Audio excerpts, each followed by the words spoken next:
अच्छा बाबूजी, वाह, हम भोजपुरी बिरहा गायक वाह वाह, उमेश लाल प्रजापति वाह, आप सभी भोजपुरी श्रोतागण के चरणों में कोटि कोटि प्रणाम कर रहा हूँ। अरे वाह, और आशा है कि आप लोग का आशीर्वाद मिलेगा। वाह वाह, पुनः एक बिरहा आप लोग के बीच में भेज रहा हूँ। वाह वाह, उम्मीद है कि जैसे आप लोग हर बिरहा को पसंद करते हैं, अपना प्यार दुलार आशीर्वाद देते हैं, वैसा ही इस बिरहा को भी आप लोग का प्यार दुलार आशीर्वाद मिलेगा। अरे वाह, एक ऐसी घटना जिसको सुनकर दिल दहल जा रहा है। अरे वाह, जिसने उसका वीडियो देखा, जिसने उसका न्यूज सुना, सबके दिल में एक अलग सी लहर उठ गई। अरे वाह, बिरहा के अंदर कवि जी बहुत खूबसूरत 4 लाइन भूमिका का भाव देना मास्टर। कैसे?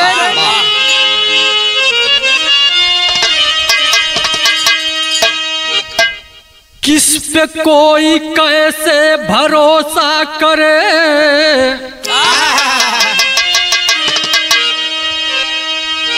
मानो के मनवता का निधन हुआ। सबके दिल में है स्वार्थ की चाहत भरी, कल जो था अपना आज बेगाना हुआ। मानो से मानो आज डरने लगे, खौफ में खड़ा आज जमाना हुआ। एक साथ में माँ बेटी की अर्थी सजी, उमेश कातिल कैसे दीवाना हुआ।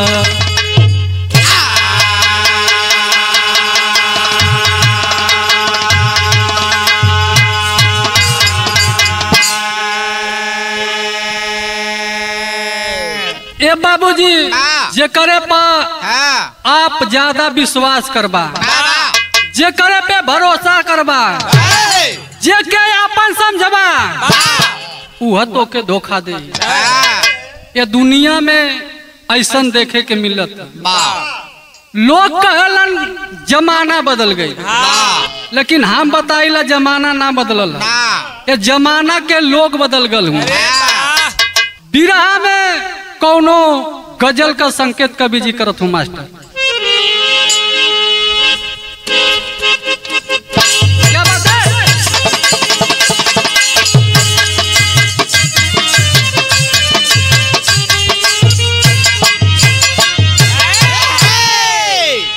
कौनो लड़का कौनो लड़की से दूठे बात कलस, लड़किया तनको दाना ना डालत है।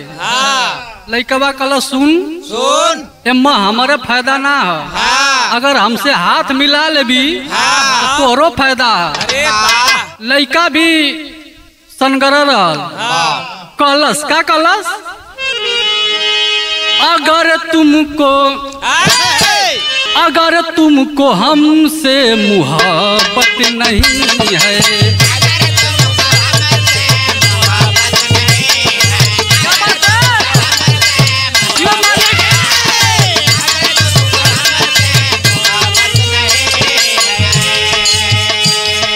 अगर तुमको हमसे मुहब्बत नहीं है,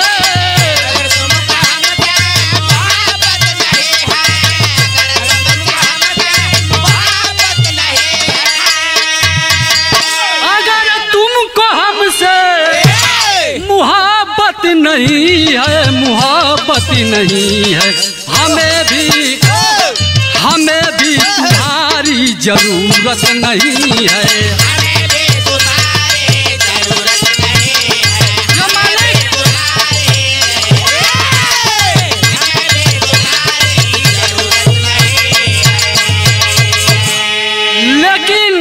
कवि जी बिरहा के अंदर कितना सुंदर भाव डालना।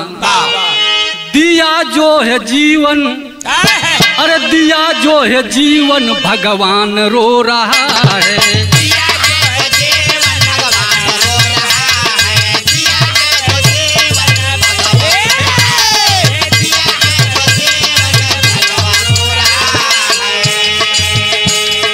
दिया जो है जीवन भगवान रो रहा है।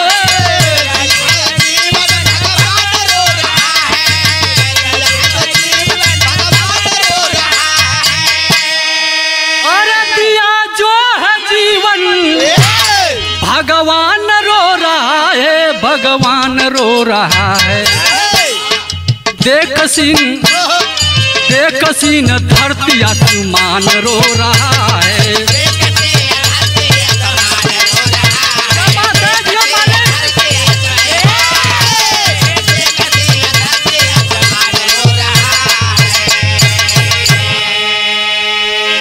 इंसान को जिसने बनाया, इंसान की हालत देखकर, इंसान का व्यवहार देखकर वो परमेश्वर भी रो रहा है।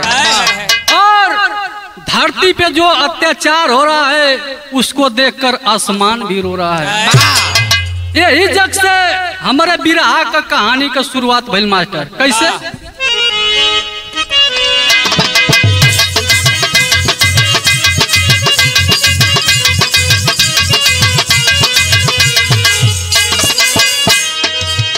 ग्राम शिवपुर,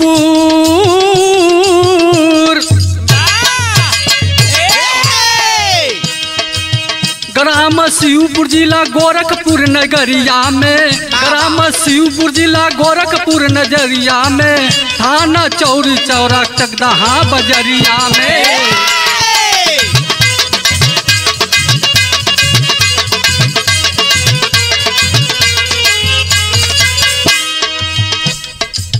निषाद राम जी गरीब जिंदगानी है, निषाद राम जी गरीब जिंदगानी है।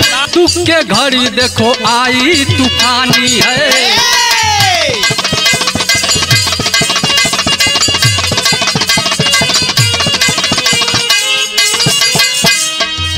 बेटा रविंदर का शादी जब रचाए हैं, बेटा रविंदर का शादी जब रचाए हैं, पूनम निषाद को बहू बनाए हैं।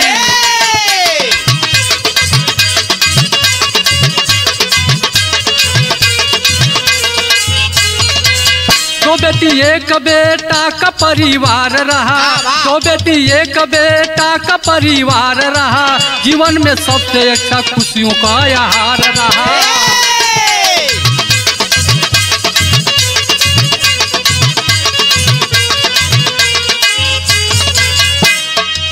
सोचे सब लोग है विधाता कैसे रूठ गए, सोचे सब लोग है विधाता कैसे रूठ गए, समय से पहले ही पति का साथ छूट गए।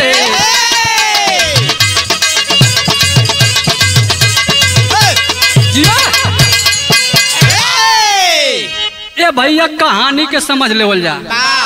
उत्तर प्रदेश गोरखपुर, थाना चौरी चौरा, वही जग के रहे वाला शिवपुर गांव के जवन की राम जी निषाद, राम जी निषाद के एक का बेटवा जेकर नाम बतावल गल रविंद्र निषाद, उनकर पत्नी पूनम देवी। बहुत अच्छा परिवार बा, परिवार में सुख शांति बा। पूनम देवी के गोद से 2 औलाद पैदा भइल, एगो बेटा एगो बेटी। बेटा का नाम बतावल गल विशाल निषाद, ओसे छोट बेटी खुशबू निषाद। धीरे धीरे टाइम बीता था, एक दिन वो परिवार में दुख का पहाड़ टूट गई। दुख का पहाड़ का टूटल किसी कारणवश, जवन की रविंद्र निषाद रहलन, उनकर मौत हो गई। वो परिवार में गमगीन माहौल हो गल। दुआरी पे उनकर बाडी सुतावल बा। उनकर दुल्हन जवन है पूनम देवी जाय के उनसे एक सवाल करती। सवाल का करती मास्टर, यहाँ एक गीत लगा।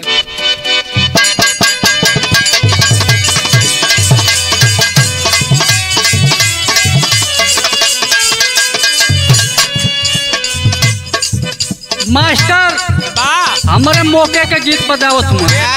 जैसे कि नवरात्र चलत है, कौनो भक्त माई से कहत है का हो निबिया के डरिया के डोलिया बनल वो पनीब के पतैया ओहार।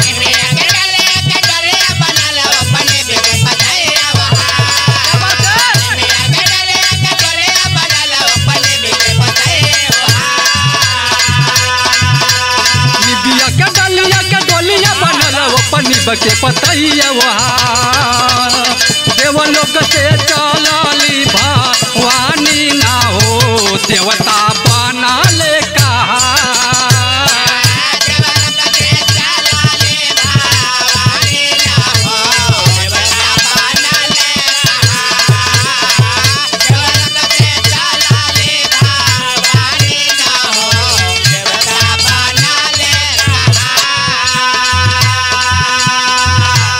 लेकिन पूनम देवी अपने पति जी से कहली का कहली हाथी छोड़ी दिहला हो बीच मजा धरवा कैसे के लगे जीवन पार।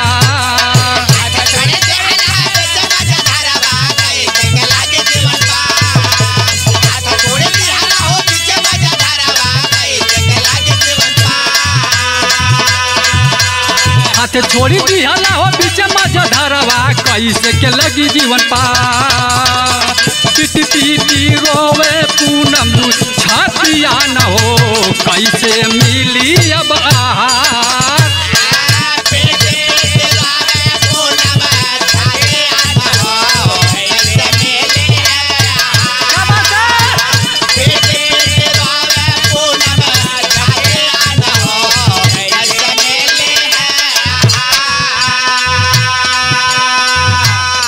पूनम सवाल कहनी कि बीचे मझधार में हमारा साथ छोड़ दिला।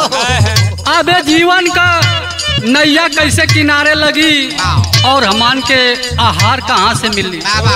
तब तक बाबूजी आए के एगो बात कहला का कहला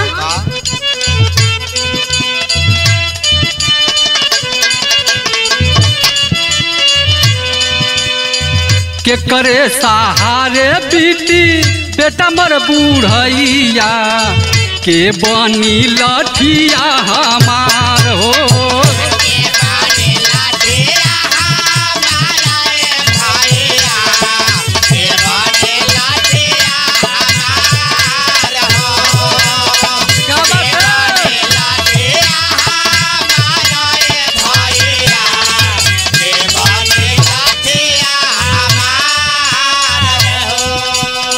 तनी बतिया जब बाबूजी कहलन तो वो दोनों बेटा बेटी के का हाल है। बेटा बेटी लोटी रोवे गाँव घर सोची रोवे दुखवा भइल बाया पार हो।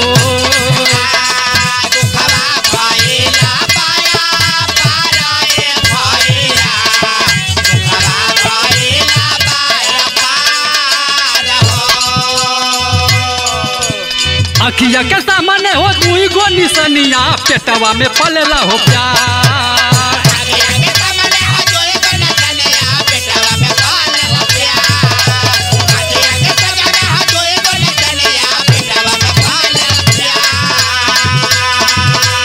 अखिया के सामने हो दुई गो निसनिया पेटवा में पलेला हो प्यार। पीटी पीटी रोवे पूनम छातिया न हो कैसे मिली अब आहार।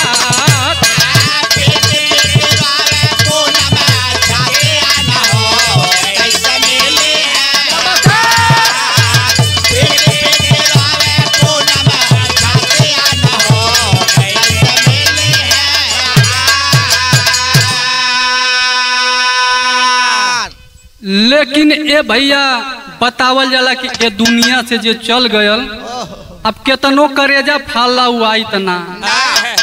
अब गांव घर के सहयोग से बाबूजी वो बुढ़ाई में अपने बेटवा का दाह संस्कार कैलन।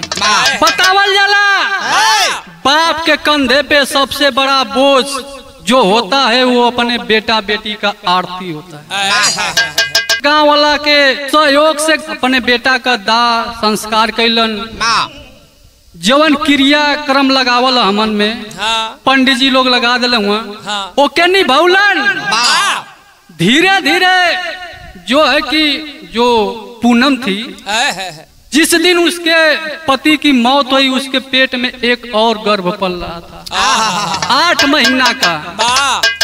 कुछ दिन बीता जब 9 महीना हुआ एक और सुंदर सी बेटी का जन्म वो पूनम देवी देती है जिसका नाम लोग बहुत प्यार से अनुष्का रखते हैं।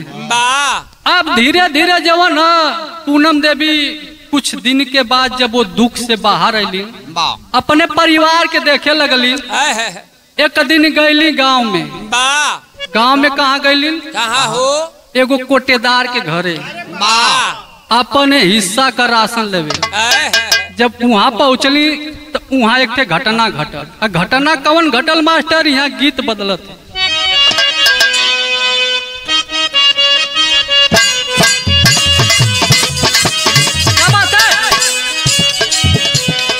कौनो भौजाई के देख के कौनो देवर कहता गुरुजी कहलस आखी में कजरा लगवले हो बारू।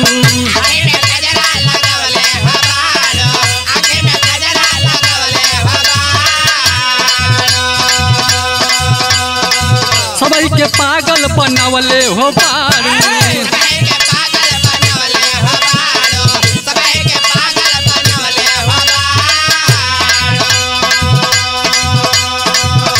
में कजरा लगवले हो बारू सबई के पागल बनवले हो बारू। रहिया चललू मारे सबही नजरवा रहिया चललू मारे सबही नजरवा बदनाम हो कह जरवा।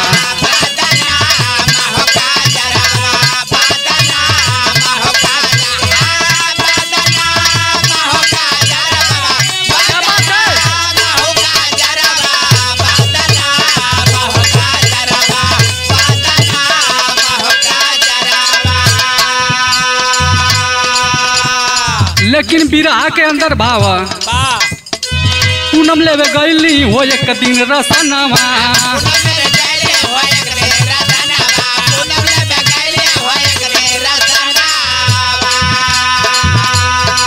देखले बा सूरज जब संजय जवनवा।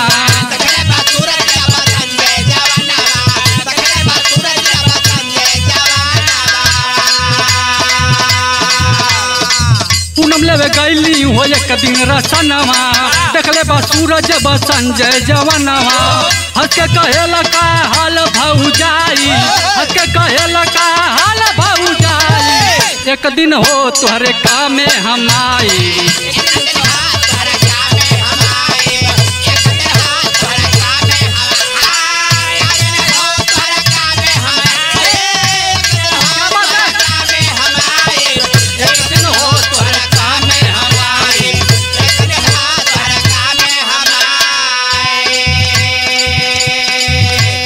जब पूनम गईली राशन लेवे तो पूनम का जैसा नाम रहल वैसन खूबसूरत भी रही।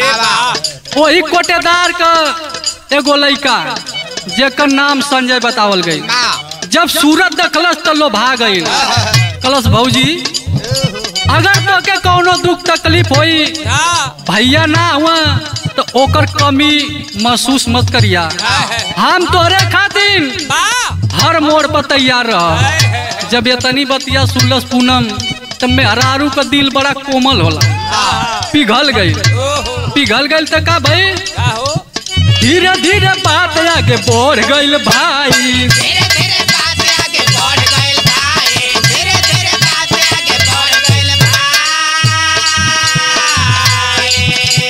संजय अपने जलिया में लिहल फसाई।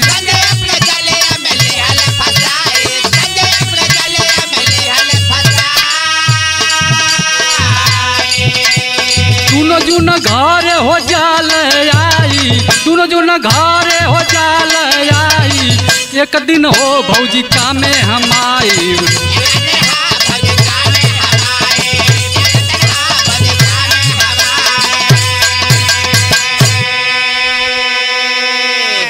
अब जब वो दोनों जानी में बात आगे बढ़ल यानी कि पूनम संजय के जाल में जब फंस गई तो दोनों जून जवन है कि अपन पूनम के घरे आवाजाही चालू हो गल।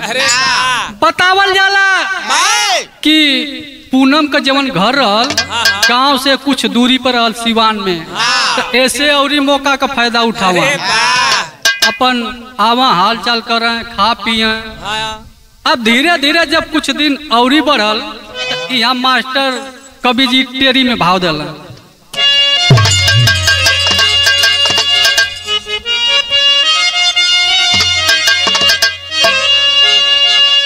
अरे मोरे राम जवानी में नदानी कैली, अरे जवानी हो जवानी हो जवानी, अरे जवानी में नदानी कैली, फिर से जिया लगली नई जिंदगानी जिंदगानी जिंदगानी, फिर से जिया लगली नई जिंदगानी, जवानी में नदानी कैली। अब भुला गई पूनम कि मैं किसी की सुहागन थी पहले, आज भले से विधवा हूँ। उस संजय के साथ नई जिंदगानी जिए लगली, उनसे अब संबंध में हो गई। अब धीरे धीरे जब कुछ दिन बीतल, जब ई बतिया धीरे धीरे गांव में फैलल, हितई नतई में फैलल, जब ई बतिया उनकर बहिन जल्ली नैहरवा में, तो ऊ और उनकर जब बेटी सयान हो गई 15-16 साल का, तो समझावा बहिन और बेटी कैसे समझाओ मास्टर, यहाँ गीत लगत है। क्या बात है।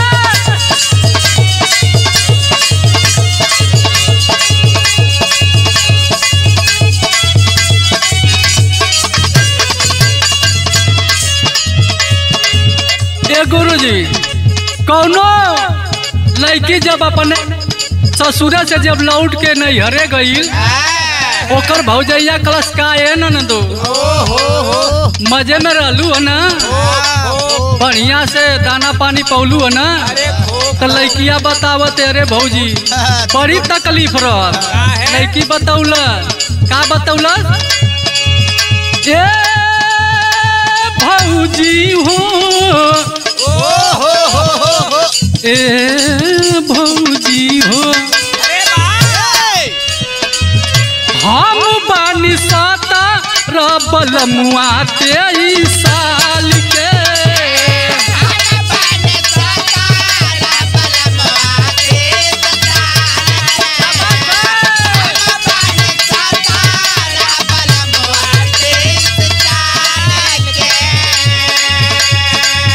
भौजी रे जिंदगिया राखी खतारे में डाल के,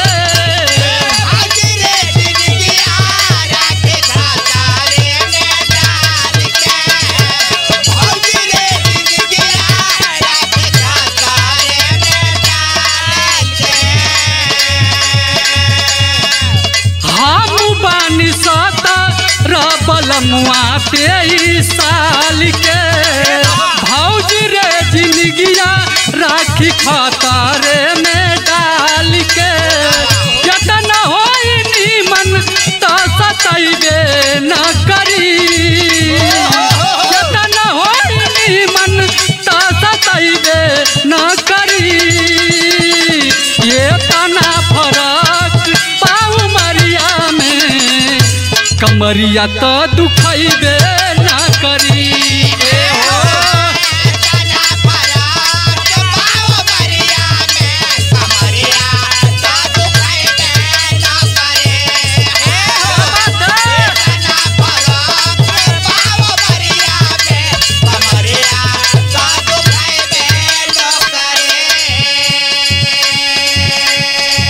लेकिन पूनम के लोग समझावा बड़ा गलती कैले बारू इज्जत डूबाई के,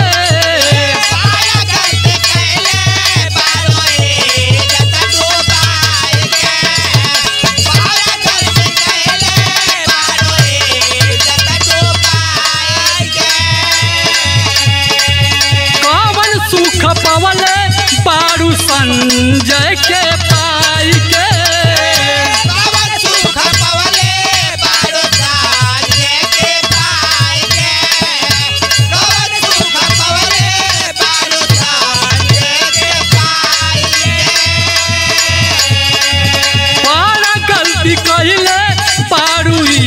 इज्जत डूबाई के कौन सुख पवले बारू संजय के पाई के जे भी होई दुश्मन मजा पैबे न करी जे भी होई दुश्मन मजा पैबे न करी झुक जाई बेटा के नजरिया हो खबरिया जब की पैबे न करी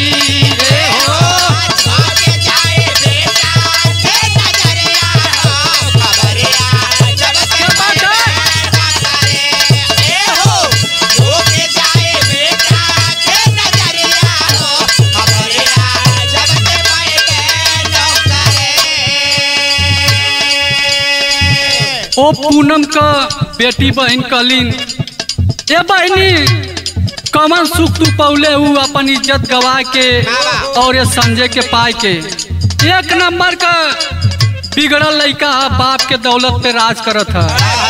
अगर तोरे बेटी के शादी करे के होई जब बेटी ससुरे जाई तो लोग सवाल करियन तो का बताई तो हर बेटा जवन की 10 साल के उम्र में ही कमाए चल गल तोरे खातिर अगर ओकरे सामने केहू कही कि तोहार माई ई काम करेली तो वो बेटा कैसे सर उठाए के बोली इतना जब बतिया लोग समझौलन तो वो पूनम के दिमाग में बैठल जब पूनम के दिमाग में बैठल तो पूनम कैले का संजय के पूनम जब कैली हो माना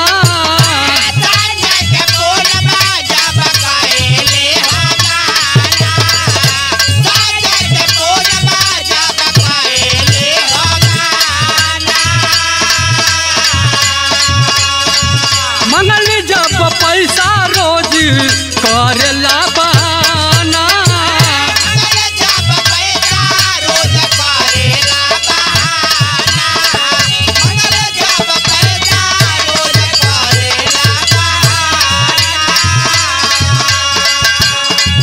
कैली जब झगड़ा करिए न करी कैली जब झगड़ा करिए न करी झुक जाई बेटा के नजरिया हो खबरिया जब की पैबे न करी हो जाए बेटा के नजरिया हो खबरिया जाए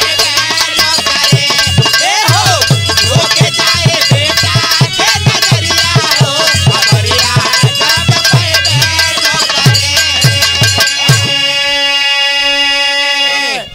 ए भैया पूनम जवन है कि संजय के लगली समझावे कहली देखा हमरे तोहरे में जितना दिन चलल बहुत ज्यादा दिन हो गल अब ऐसा एक काम करा कि ई मिले जुले वाला काम जो न छोड़ दा अब हमार लड़का हमार घर का खर्चा चलावला खो गल अब तोहार जरूरत ना हो जब इतना बतिया पूनम कहली संजय से तो ओकरे दिल पर बड़ा ठेस पहुंचे अगर जीवन आदमी के बिना भैंस बनले दूध खाए के मिल अब वहू के छोड़बा तो बड़ा तकलीफ होला ना बड़ी तकलीफ भइल संजय के कहली संजय के प्यार में पूनम इतना पागल रही कि आपन जो गहना रहल कुछ बेच के ओके पैसा दे दिले 30,000 रुपया जब ओहू से ओकर मन ना भरल काम ना चलल तो गौवा में बड़ा जोर एक समूह चलल जौने में मेहरुआ बड़ा इंटरेस्ट ले ली 60,000 रुपया उसमें से निकाल के पूनम संजय को दी थी पूरा टोटल 90,000 रुपया उसको दी थी जब वो पैसा मांगने लगी तो वो दोनों में विरोध होने लगा अपने से ही संजय दूर भागने लगा यहाँ तक बताया जाता है कि उसके बेटा बेटी को उसकी औरत भी धमकी देती थी कि अपने मम्मी को मने कर दो नहीं तो हम तुमको जान से मरवा देंगे। अब जब संजय दूरी दूरी रह लगल एक दिन पूनम गईली बाजारे में वही बाजारिया में भेटा गई 4 लोग के सामने लगली पैसा मांगे लगली झगड़ा करे उस महिला को अकेला पाकर वो कमीना बहुत मार मारता है। अब मार के वहीं पर छोड़ के चला जाता है। अब पूनम अपने छोट बहन के फोन कैली, उनकर बहन नहीं हॉस्पिटल में लेके गईली, दवा करौली, करे बात जो है कि थाना में ले जाकर रिपोर्ट करौली। लेकिन बतावल जाला कि आजकल का जितना कमजोर ये शासन कानून है उतना कमजोर कोई नहीं है। अगर ये चाह दे तो आए दिन जो घटना घट रही है वो हमारे हिंदुस्तान में नहीं घटेगी। वहां पे कोई सुनवाई नहीं हुई क्योंकि संजय थोड़ा मजबूत घर का था, वो पैसा भर दिया था। वहां पे प्रधान जी जाके गांव के कुछ सम्मानित लोग जाके उससे जो है कि सुलहनामा ले लेते हैं। और उस टाइम पे मीडिया वाले बता रहे थे कि 50,000 रुपया जो है कि रिटर्न करवाते हैं। लेकिन धीरे धीरे जब कुछ दिन बीतल तो का होता मास्टर, बिरहा के अंदर कवि जी विदेशिया में भाव डाला।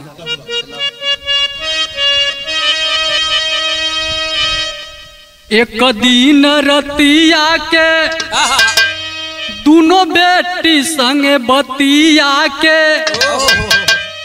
देखत रहली माई हो मोबाइल लेके संगवा। एक दिन राती का अपन बेटी खुशबू और अनुष्का के साथ में पूनम देवी मोबाइल देखत है। अपन मन बहलावत ही, अब मन बहलावत ही जब कुछ देर बीतल तक का भाई बेटी साथे भोजन कैली, अपने हो बिस्तर गईली, देखऊ ना पवली हो आज के बिहानवा। पूनम देवी अपने बेटी के साथ में भोजन कैली और अनुष्का को लेकर अपने बेड पे चली जाती है सोने के लिए, और खुशबू जो है एक अलग रूम में सो जाती है।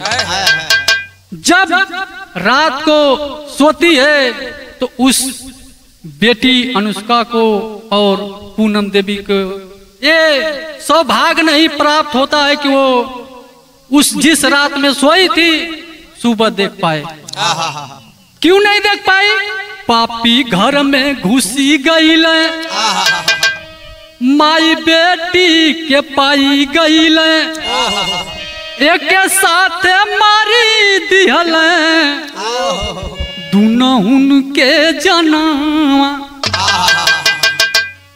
उसी रात को उस घर में 4-5 हत्यारे पहुंचते हैं और माँ बेटी को वहीं पे काट देते हैं। जब माँ करा रही थी तो जो बेटी खुशबू थी वो आवाज सुन रही थी। जब वो लगी चिल्लाने, लगी हल्ला करने, तो ये लोग उसके पास भी जाते हैं। उसके पास जाते हैं तो वो करती क्या है, माई के चीखा सुनी खुशबू रहे मन गुनी, उनहु के पापी हो मारल चाहे जनावा। जब वो चिल्लाने लगती है, पापी जाते हैं, दरवाजा जब ठोकते हैं, उसको भी मारने की कोशिश करते हैं, तो वो शांत हो जाती है। लोग अपने में बात कर रहे थे कि तुम जाकर उसको मार दो, हम लोग ये दोनों को देखते हैं। वो लेकिन लड़की शांत हो जाती है, दरवाजे को दबा लेती है अपने रक्षा के लिए कि दरवाजा अगर खुल जाएगा तो हमें भी कमीना मार देंगे। लेकिन जब वो लोग दरवाजा तोड़ने की कोशिश करते हैं तो वो बेटी एगो बात का कलश मास्टर पापट लगा।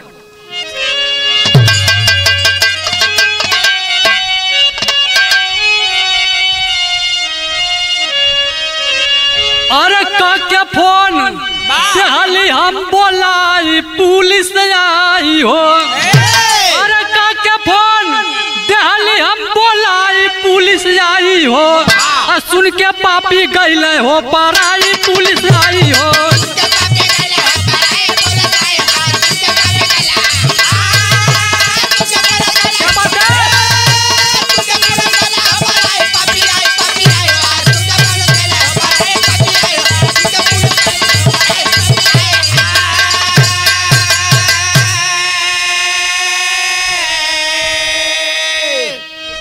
जब पापी जोर से धक्का देने लगे, वो खुशबू बोलती है, अरे कमीने, मैंने पुलिस को फोन कर दिया है, 112 नंबर को फोन कर दिया है, तुरंत ही 5 मिनट में आएगी और तुम लोग को पकड़ के लेके जाएगी।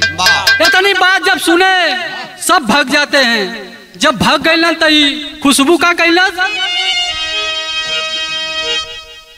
अपने मामा के लगवली खुशबू फोनवा हो, कहली कि जाने नहीं पावे मोर बिरनवा हो।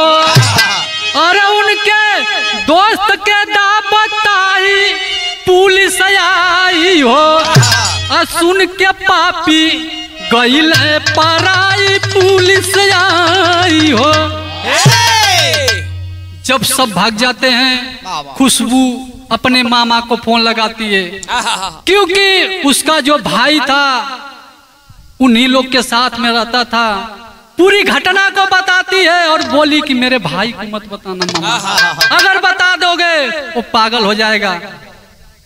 उसी के मोबाइल से तुम उसके दोस्त का नंबर निकाल दो जो गांव में है, वो लोग को खबर कर दो कि मेरे घर पे जल्द आ जाए। अब मामा जवन हुवन खुशबू का, वो खुशबू के भाई के मोबाइल से नंबर निकलना, गांव में फोन करके खुशबू के भाई के दोस्त के पूरी घटना बता देना। अब दोस्त घरे आ गईलन। जब दोस्त आई ना तो कुछ देर के बाद पुलिस भी आ गई ना। जब आइल सब लोग तो भैल का मास्टर आला लगा, हाय के कर काल बन के कब आई जई है बाबू,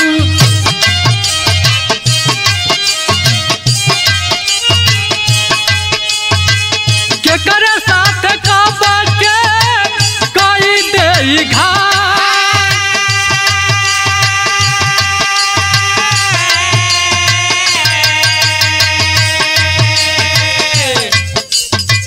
पुलिस प्रशासन पहुंचल पूनम के भवनवा भैया,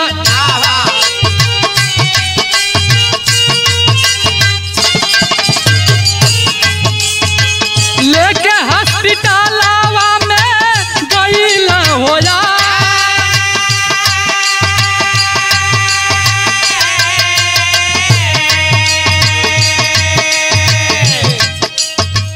डॉक्टर कहे लेटा भइल ई हवा पे आवे में बाबू,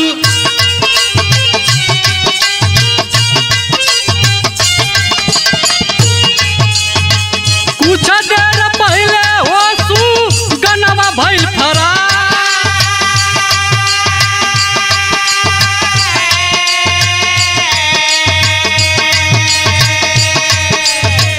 कके पंचनामा दरोगा लाश भेज दिहल भैया,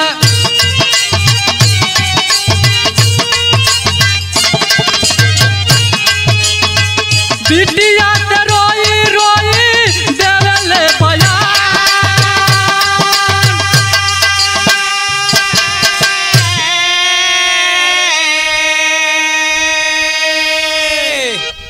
अब सब लोग वो पूनम के दरवाजे पे जुट जाते हैं।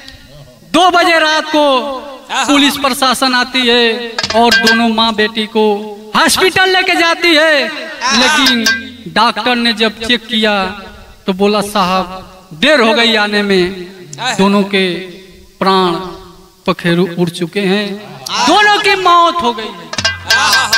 अब सब लाचार। बताया जाता है कि जो इस दुनिया से चला गया उसको कौन लाने वाला। अब जो दरोगा जी थे वो खुशबू से पूछ रहे हैं कि ये सब कैसे हो गया और क्यों हो गया। तो खुशबू बतौलस का बतौलस मास्टर खड़ी लगल। अरे कुछ दिन ले मम्मी के खैले तनवा, यही कारण संजय साहब हो मरले जनवा।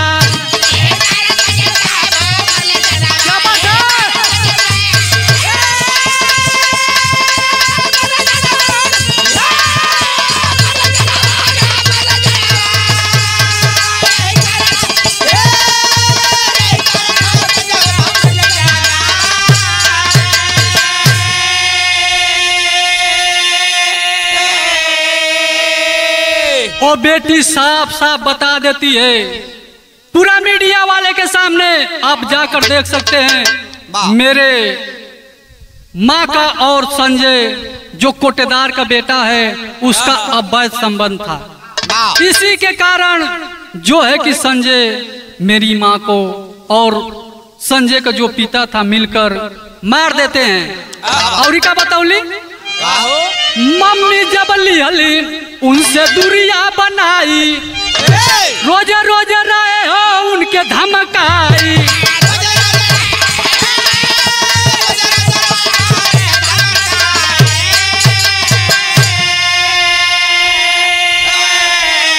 अरे बाप बेटा घर में घुसल सनवा, यही कारण संजय साहब मरल जनवा।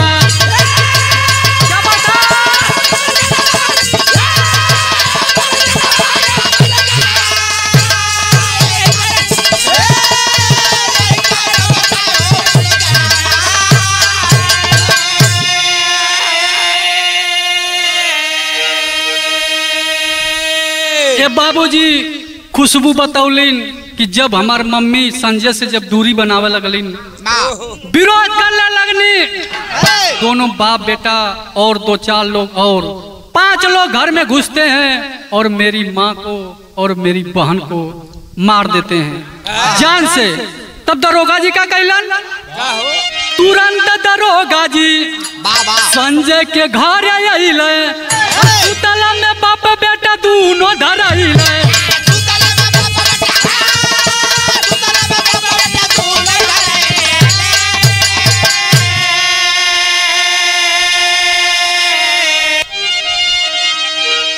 तुरंत दरोगा जी संजय के घर आइले और सुतला में बाप बेटा दोनों धराइले।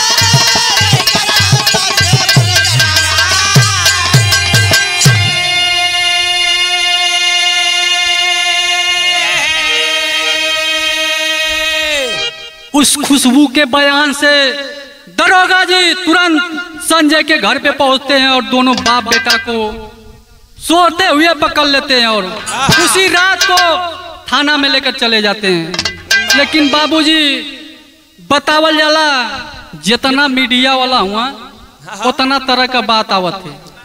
बाप बेटा तो दोनों पकड़ा गल हुआ, लेकिन अभी तक ये सच्चाई ना पता चलल है कि असली कातिल है कौन। बाप बेटा के पकड़ने के बाद भी पुलिस प्रशासन को कोई सबूत नहीं मिला अभी तक कि कातिल यही हैं और इन्हीं के ऊपर सजा लगाई जाए। जब तक बिरहा लिखी गई यहीं तक कहानी मिली। अगर आगे कातिल का पता चलता है तो आप लोग को मीडिया वाले के माध्यम से जरूर हकीकत पता चलेगा। यही जग से हमार बिरहा समाप्त भइल। गुरु घराने का पर्चा लगा मास्टर।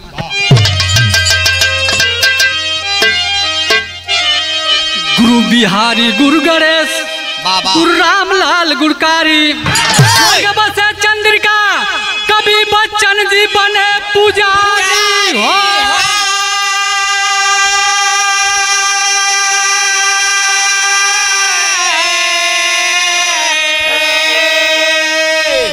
अरे जवानी